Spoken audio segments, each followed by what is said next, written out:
How to download and install YouTube Kids on PC. Hi guys, welcome to our channel. Let's begin. In this video, I will guide you on how you can download YouTube Kids on your PC.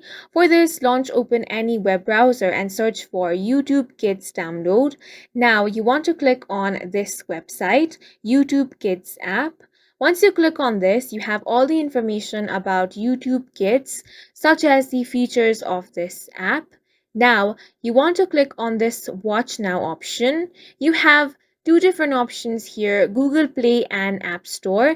You can download this application via Google Play or App Store. However, it is going to be downloaded on your mobile device.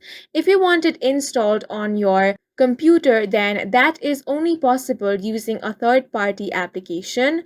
Now, if you don't want to use a third-party application, however, you want to use YouTube Kids on your PC, then you can simply click on the third option, which is Watch on Web. Once you click on this option, it is going to take you to the official website of YouTube Kids. Over here, you will have to set up your YouTube Kids account.